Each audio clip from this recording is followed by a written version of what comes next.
déclarera l'archipel réserve mondiale de la biosphère. Mais les dégâts sont faits, la flore s'appauvrit, la dégradation du milieu s'intensifie. La CONAF met au point un programme de réintroduction des espèces menacées en les multipliant dans ses serres.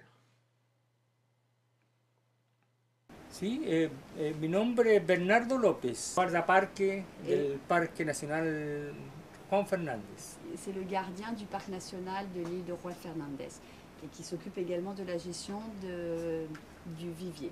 La superficie de Robinson Crusoe, environ 50 km², est identique à celle de Noirmoutier. Le climat y est tempéré chaud avec des sommets généralement dans les nuages et une pluviométrie moyenne de 1000 mm par an à San Juan Bautista pour une température moyenne de 18 degrés.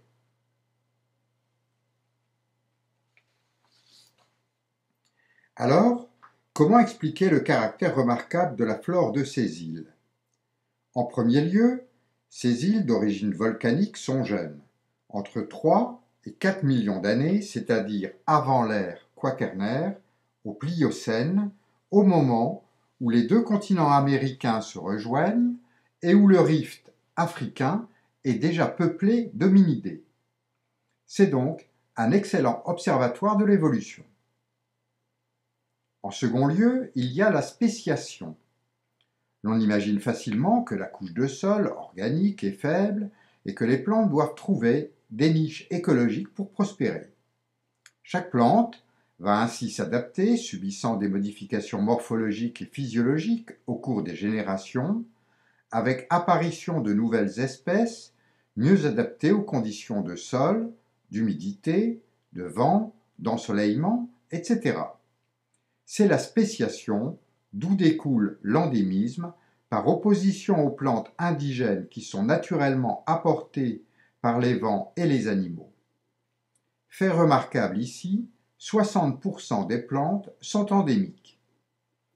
La spéciation, c'est aussi la tendance qu'ont les plantes insulaires à être ligneuses alors que sur le continent elles sont souvent herbacées.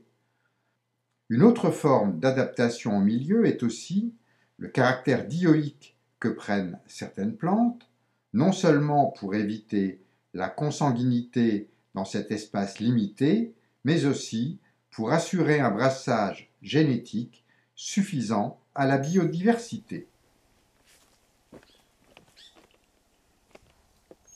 En troisième lieu, vient ce que l'on nomme le paléo-endémisme, c'est-à-dire des plantes reliques, très anciennes, qui ont disparu ailleurs par régression de leur aire géographique, mais qui persistent ici.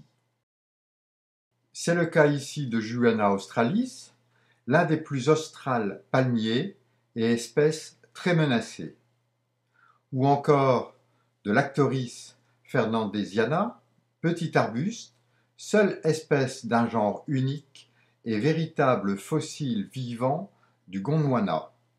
Il ne pousse que sur des stations interdites d'accès. Si la frange littorale a une végétation encore un peu préservée avec un littoral de galets, des formations à graminées et une végétation de falaises, la zone intermédiaire jusqu'à 450 mètres d'altitude est très dégradée.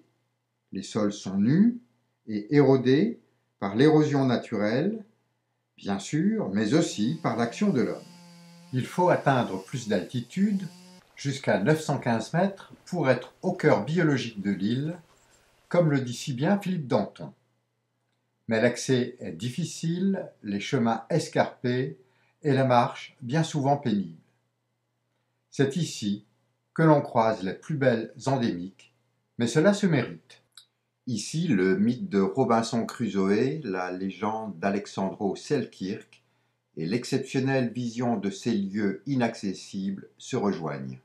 Alors évidemment, notre bref séjour ne nous a pas permis d'embrasser l'intégralité de cette flore, mais chaque jour fut une merveilleuse découverte, des moments d'émotion simples et partagés. Lorsque l'on aime et que l'on connaît un tant soit peu les plantes, Qui ne serait ému de jalonner un chemin sous le couvert de Gunera peltata, vu ici à la Plazzoletta del Yunque. Cette plante géante au rhizome rampant et aux grandes feuilles foncées et rugueuses de plus de 1,50 m de diamètre pousse le plus souvent en milieu humide. Elle est endémique de l'île Robinson Crusoe, tout comme sa cousine, Gunera bracteata, qui a des feuilles lisses